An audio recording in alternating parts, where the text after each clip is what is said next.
So now I am going to discuss task 1 of your writing module. So first of all, just some basics. Main thing is that this task for academic students will be in the form of either a data interpretation or flowchart or map. Now the question that we have here today is data interpretation. Now, as we can clearly see, you have to write at least 150 words for task 1. And as is written here, that you must allocate 20 minutes to this task. आपको 20 minutes इस task को देने हैं और आपको कम से कम 150 words लिखने ही लिखने हैं. 150 से कम नहीं होना चाहिए. 150 से थोड़ा ज्यादा हो सकता है. 150 का 160, 180, मैक्सिमम 200 तक अगर आप लिखते हो, ऑल्दो 200 भी उतना एडवाइजेबल नहीं है. सो अब हम ये वाला टास्क देखते हैं जो हमारे पास है. So how we will proceed. Let's first understand what is the question that is given here. So as you can see, it's written the charts below show the results of a survey of adult education. Charts plural में क्यों लिखा है? Because आप देख सकते हो यहाँ पे दो तरह के आपको चार्ट गिवन है. पहला वाला है आपका बार ग्राफ और दूसरा है पाई चार्ट. सो ये दोनों के दोनों ही कोई सर्वे हुआ था, कोई स्टडी कंडक्ट हुई थी. टॉपिक क्या था? Adult education. सर्वे में बेसिकली क्या होता है, लोगों से जा जाके क्वेश्चंस पूछते हैं और उसका जो भी वो आंसर देते हैं तो वो डाटा को रिकॉर्ड किया जाता है. तो उसी सर्वे का रिजल्ट आया है, वो उन्होंने आपको इस डाटा के फॉर्म में दिया. अब हम स्पेसिफिक आगे देखते हैं. सो लिखा है the first chart shows the reasons why adults decide to study. अब इसमें जो फर्स्ट वाला चार्ट है यानी कि बार ग्राफ, तो वो बेसिकली आपको क्या शो कर रहा है? एज यू कैन सी है, reasons why adults decide to study. Reasons कि एडल्ट्स क्यों पढ़ रहे हैं. सो अगर हम यहाँ पे देखें स्पेसिफिकली रीजंस क्या दिए हैं. इंटरेस्ट इन सब्जेक्ट, 40% लोग ये रीजन दे रहे हैं. To gain qualifications, 38%. Helpful for current job, 22%. To improve prospects of promotion, 20%. Enjoying learning और studying, 20%. To able to change jobs, 12%. To meet people, 9%. तो इन टोटल लोगों ने 1, 2, 3, 4, 5, 6 और 7 रीजंस आपको दिए हैं. और ये परसेंटेज शो करे कि इतने परसेंटेज लोग जिनका सर्वे हुआ था उन्होंने ये रीजंस दिए हैं कि क्यों उन्होंने बेसिकली डिसाइड किया एज अडल्ट्स कि वो स्टडीज कंटिन्यू करेंगे. ना अगर हम क्वेश्चन का थर्ड सेंटेंस देखें, the pie chart shows how people think the cost of adult education should be shared. Pie chart यानी जो दूसरा वाला चार्ट है वो क्या शो कर रहा है? जिनका सर्वे हुआ था वो लोग, उनके हिसाब से how the cost of adult education should be share. ये जो कॉस्ट ऑफ एडल्ट एजुकेशन है उसको शेयर करना कैसे है. सो यहाँ देखो साइड में भी लिखा है how the cost of each course should be shared. हमेशा आपने ध्यान में रखना है, क्वेश्चन पढ़ के साथ साथ ही आप डायग्राम्स को जरूर देखें, जो भी फिगर्स आपको दिए गए हैं, और उसमें अंडरस्टैंड करें, लिंक करने की कोशिश करें कि हाँ क्वेश्चन क्या बताने की कोशिश करें. एंड स्पेसिफिकली आपका जो चार्ट है उसमें क्या क्या इंफॉर्मेशन दिया है. सो जैसे ये पाई चार्ट है उसमें कॉस्ट को शेयर करना कैसे है वो चीज इन्होंने मेंशन किया हुआ है. वो चीज जो है यहाँ मेंशन्ड है. So as we can see, individual के साथ 40%, एम्प्लॉयर 35%, टैक्स पेयर 25%. तो इसका मतलब क्या हुआ कि the people who were served and they were asked, जब उनसे पूछा गया कि एजुकेशन का कॉस्ट शेयर कैसे करें, तो उनके हिसाब से डाटा क्या आया है कि जो इंडिविजुअल है, इंडिविजुअल मीन्स जो पर्सन वो खुद है, कौन जो स्टडीज कर रहा है, वो 40% पे करे खर्चा. 35% एम्प्लॉयर और टैक्स पेयर जो है वो 25% पे करे. सो this is the basic question which is given here. So basically सारा डाटा ही आपका परसेंटेज में है. नाउ इसमें हम जब प्लानिंग करते हैं, planning in the sense that we will see कि हमने डाटा को डिवाइड कैसे करना है। बिकॉज आपको ध्यान में रखना है कि यहाँ टास्क वन में ये देखो क्लियर लिखा है, summarise the information by selecting and reporting the main features and make comparisons where relevant. जहाँ कंपैरिजंस पॉसिबल है वो करने हैं। तो इसके लिए सबसे पहले जब भी आप टास्क को लिखने लगते हो उससे पहले आप प्लान कर लो कि मैं जब कंपैरिजंस करूंगा या करूंगी तो कैसे मैंने जो है डाटा को डिवाइड करना है।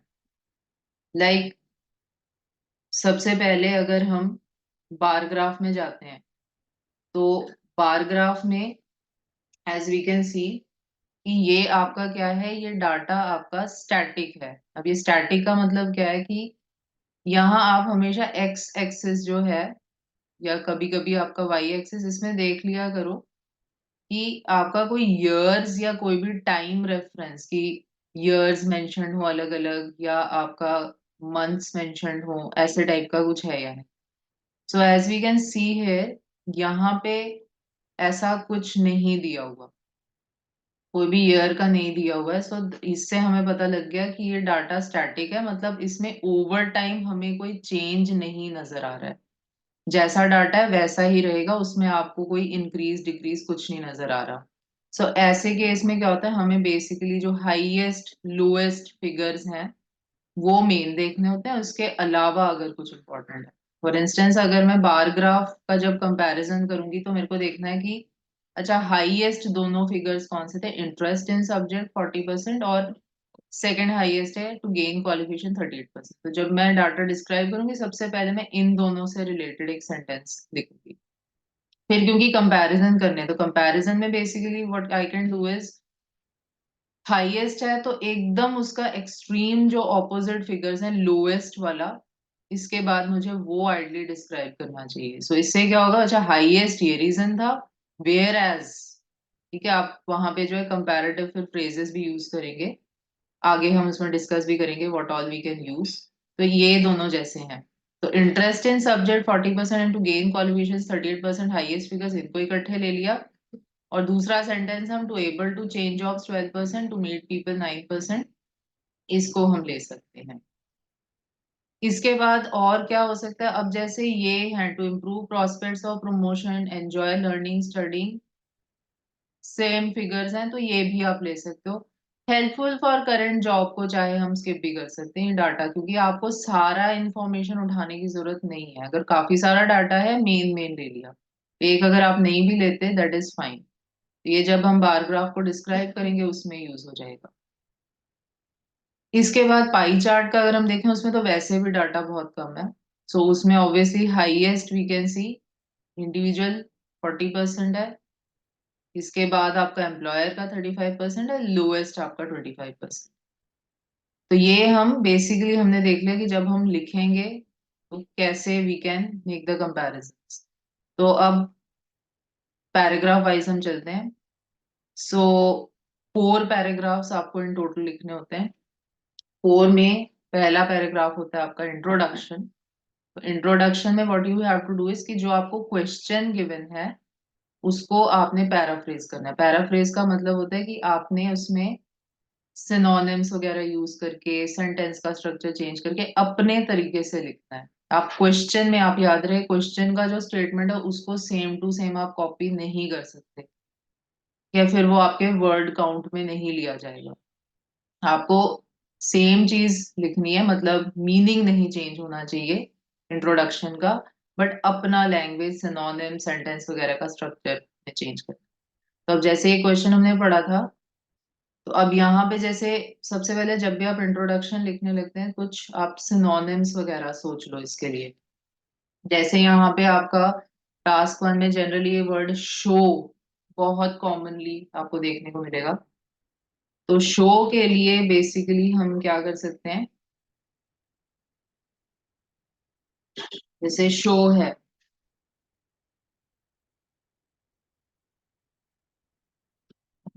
शो के लिए हम सिनोनिम्स जैसे कि डिपिक्ट,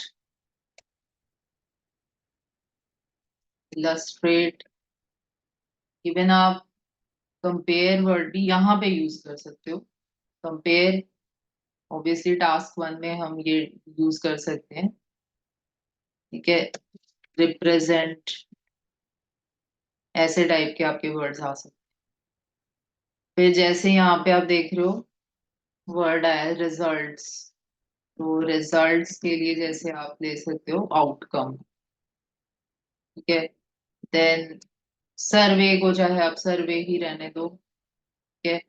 देन इसके बाद जैसे ऑब्वियसली फर्स्ट चार्ट है तो उसको हम ऑब्वियसली बार ग्राफ लिखेंगे, आप जो ग्राफ्स पर्टिकुलर है उसको लिखोगे। फिर जैसे reasons why adults decide to study, जैसे ये आप देख रहे हो reasons why adults decided to decide to study, तो इसको आप लिख सकते हो underlying factors behind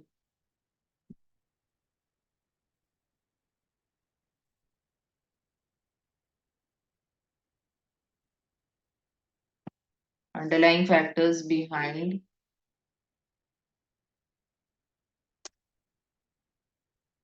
why, या और बेटर हो सकता है underlying factors behind adults decision to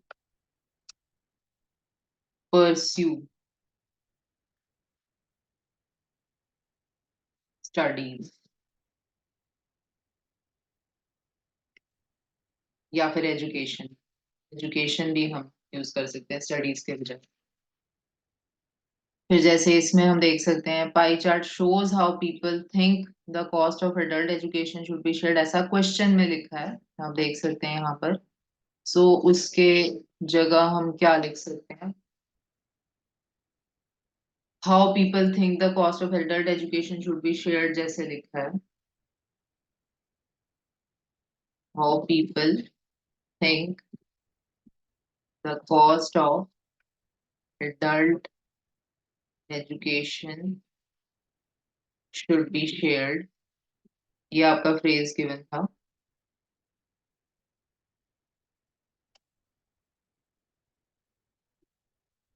इसकी जगह you can always right the distribution of adult education expenditure according to people,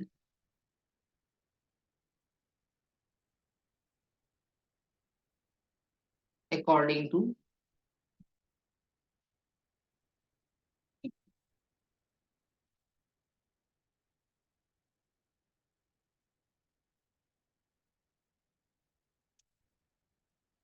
so ये हम expressions जो है इसमें यूज कर सकते हैं। तो once we have thought of some proper phrases, फिर हम इसके बाद introduction कैसे बना सकते हैं, फ्रेम कैसे कर सकते हैं।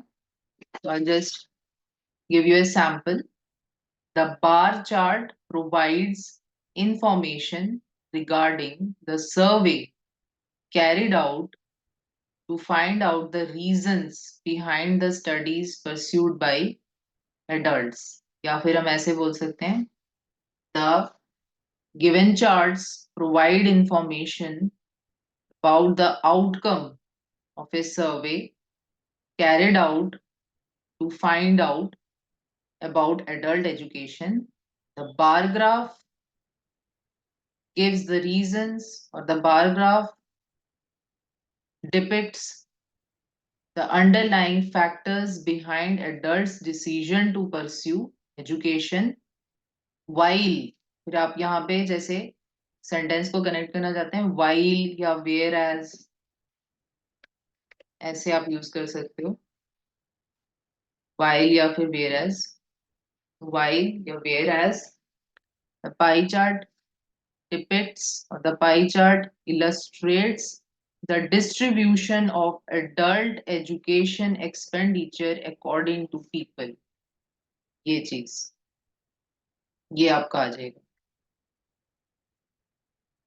ठीक है, देन आप लास्ट में आपको एक सेंटेंस लिखना पड़ेगा, द डाटा इज कैलिब्रेटेड या रिप्रेजेंटेड इन परसेंटेज, बिकॉज यहाँ पे आपका जो यूनिट ऑफ कंपैरिजन है वो देना बहुत जरूरी है। द डाटा इज रिप्रेजेंटेड या फिर calibrated, calibrated in percentage, this you have to provide. Introduction आपका जैसे ही हो गया, इसके बाद नेक्स्ट आपका जो है, अब हम ओवरव्यू की प्लानिंग करेंगे। जो सेकंड पैराग्राफ है वो होता है आपका overview.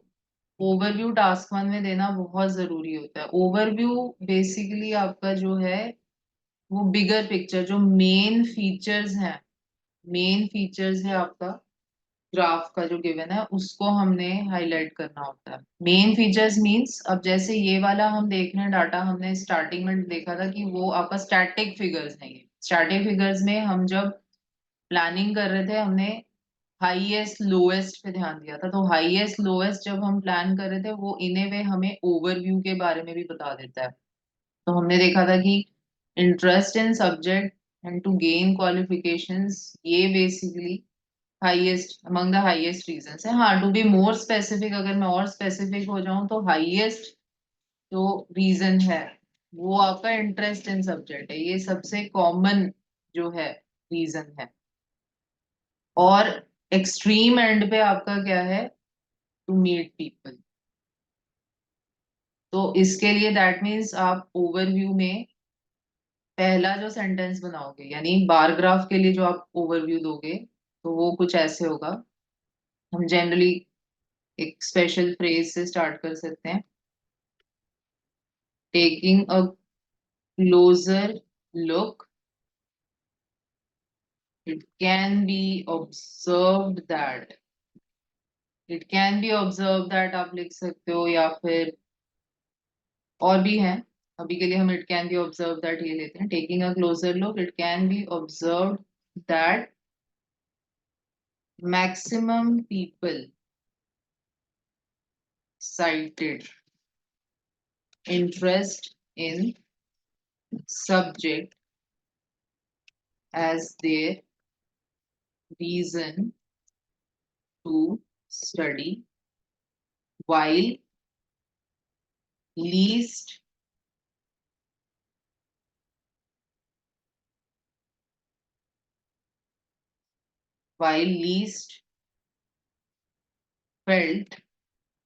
felt that it would help them to meet people।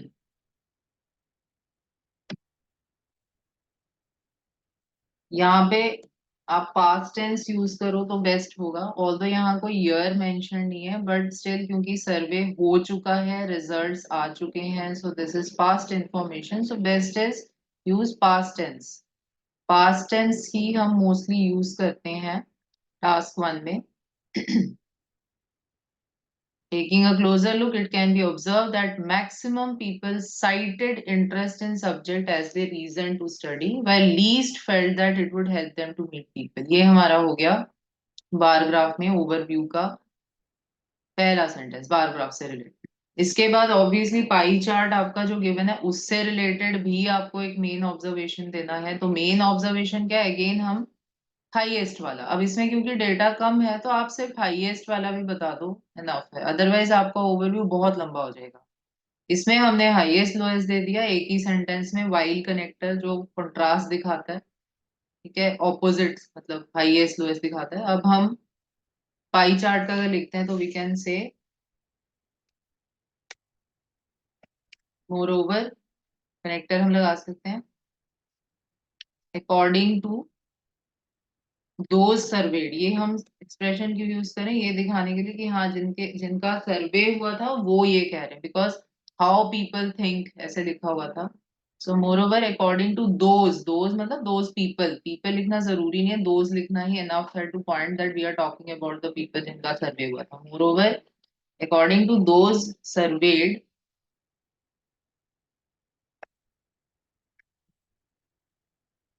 the major proportion of adult education,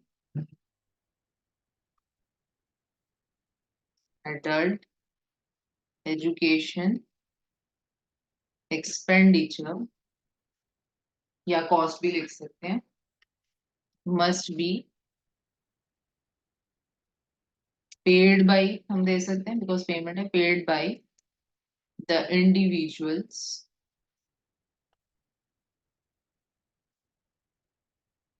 who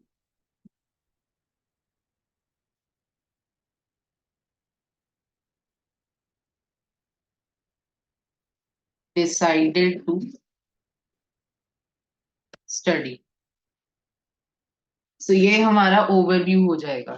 2 sentences, 1 for your bar graph, highest, lowest, 1 for pie chart. Data is less, so only giving highest is enough. Otherwise, if you give too much information, it will become too chunky. आपका बहुत ज्यादा बड़ा सा हो जाएगा. तो intro हो गया हमारा, ओवरव्यू हो गया. Now proceeding to the third paragraph. Third paragraph अब मेन बॉडी पैराग्राफ आ गया. उसमें basically now what we are going to do is, आपने नोटिस किया होगा कि अभी तक हमने जितना भी लिखा है उसमें हमने डेटा यूज ही नहीं किया. अब हम एक्चुअल डेटा यूज करके कंपैरिजंस वाले सेंटेंस बनाएंगे, जैसे हमने पहले ही प्लान किया था कि हाईएस्ट पहले मेंशन किया, फिर उसके कंट्रास्ट में लोएस्ट का मेंशन कर दिया, एक और सेंटेंस, फिर तीसरा सेंटेंस में भी सिमिलर फिगर्स का बता दिया. तो इन ए वे अगर आप थर्ड पैराग्राफ जहाँ पे हम स्पेसिफिक कंपैरिजंस कर रहे हैं, तो यू मस्ट रिमेम्बर कि आपको जो है 3 सेंटेंस भी अगर आप बना लो, प्रॉपर सेंटेंस स्ट्रक्चर एनफ है. 3 से ज्यादा बहुत बड़ा हो जाएगा. तो अब हम बार ग्राफ, एक पैराग्राफ बेसिकली आपने, अब ये जो थर्ड वाला है इसमें बार ग्राफ के डेटा का डिस्क्रिप्शन देना है. फिर हम जब लास्ट पैराग्राफ फोर्थ पैराग्राफ लिखेंगे उसमें ऑब्वियसली हम पाई चार्ट का लिखेंगे. सो बार ग्राफ वाले में हमने जैसे प्लान किया था कि हाँ इन दोनों को पहले लिखना है, इसको इसके साथ कंपेयर करना है, फिर हम ये ले लेंगे जहाँ पे सिमिलर फिगर्स हैं. तो 3 सेंटेंसेस जैसे कैसे बन सकते हैं. Taking a closer look, then comma आ जाएगा. It can be seen that 40% of adults decided to study due to interest in subject and 38% like to study to gain qualification. तो ये दोनों की हमने क्लबिंग की है, इकट्ठे हमने सेंटेंस जो ये दे दिया. ठीक है, ऐसे हम लिख सकते हैं. लिख देती हूँ यहाँ पर, टेकिंग अ क्लोजर लुक, इससे हम स्टार्ट कर सकते हैं.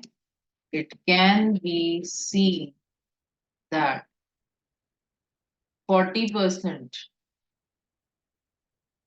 40% of adults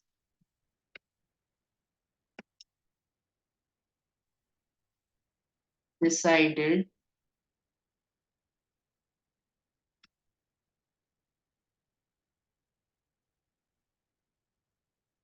to study due to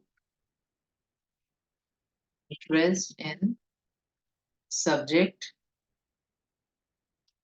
and 38% liked to study to gain qualification.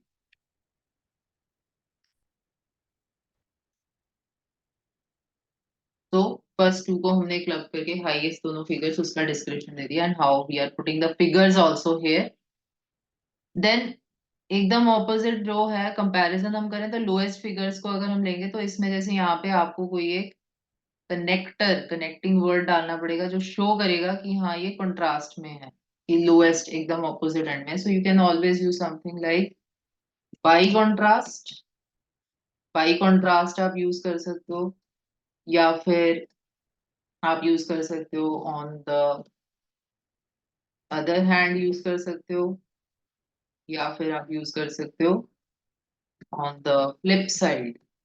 तो इसमें से कोई भी एक आप यूज कर सकते हो। So for the time being suppose मैं अभी बाई कॉन्ट्रास्ट जो है वो यूज कर लेती हूँ सेंटेंस को बनाने।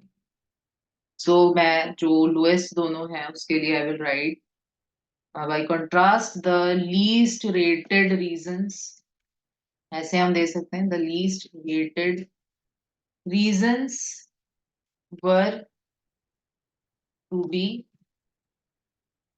able to change jobs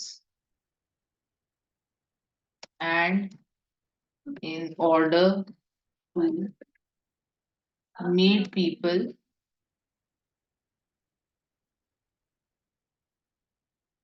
for which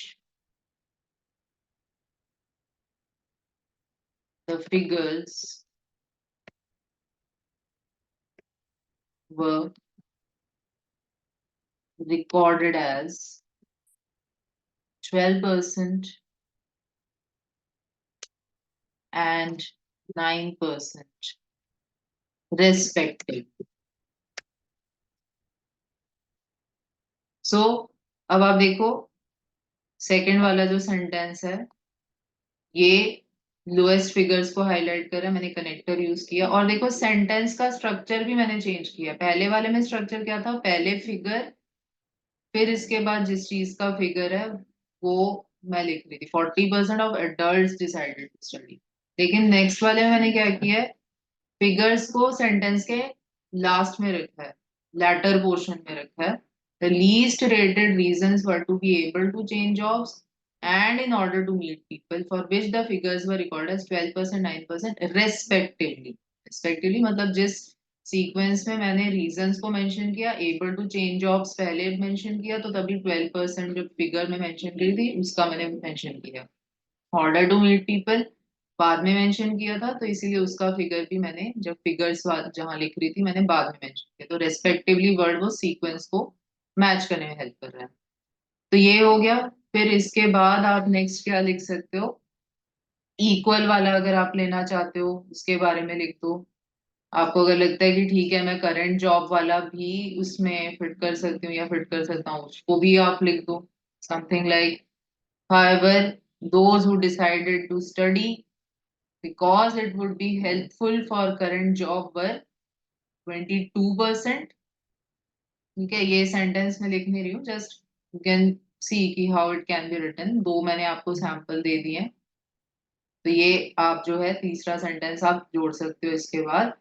However, those who decided to study because it would be helpful for current job were 22%, and the pursuers to improve aspects of promotion and to enjoy learning and studying were 20% each। या हम simpler terms में बोल सकते हैं, and those who thought it would improve their prospects of promotion and those who genuinely enjoy learning and studying accounted for 20% each। accounted for एक और होता है टर्म, ये आप यूज कर सकते हो। तो ऐसे हम MB1 आपका दैट इज जो थर्ड पैराग्राफ है वो आपका बन जाएगा। तो बार ग्राफ के कंपैरिजंस होने के बाद अब हम लास्ट पैराग्राफ की तरफ जाते हैं। लास्ट पैराग्राफ पाई चार्ट का, ये सिंपलर है, शॉर्टर बनेगा, no problem in that, data कम है। आप अगर इसके लिए दो सेंटेंसेस भी लिख दो, proper comparison and all that, enough है। तो अब इसमें जैसे हम स्टार्ट करेंगे सो आप स्टार्टिंग फ्रेज ऐसा कुछ लिख सकते हो, heading towards, heading towards the pie chart. We can start it इसमें फिर कॉमा, हमेशा ये स्टार्टिंग फ्रेजेस जो होते हैं सेंटेंस के उसके बाद कॉमा लेते हैं। Heading towards the pie chart, या आप लिख सकते हो taking into account the sharing of the cost of study according to the pie chart। ऐसे भी हम बोल सकते हैं taking into account the sharing of the cost of study according to the pie chart। तो हम जैसे इसमें अभी के लिए मैं heading towards the pie chart ही रख दूं, तो आप ऐसे लिख सकते हो इट इज apparent that, ऐसा कोई एक फ्रेज जरूर स्टार्टिंग में डाल दो, सेंटेंस का स्ट्रक्चर अच्छा बनता है. It is apparent that in people's opinion, again हम ये क्यों लिख रहे हैं?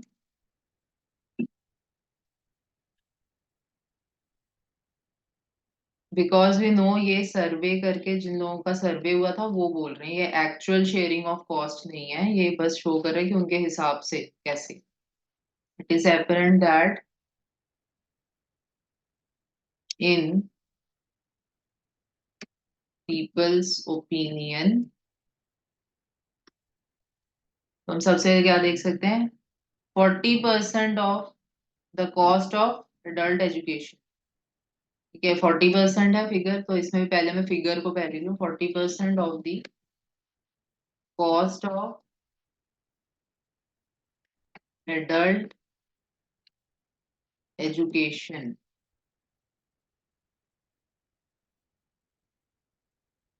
शुड बी, वर्ब्स पे हमने ध्यान देना है. Should be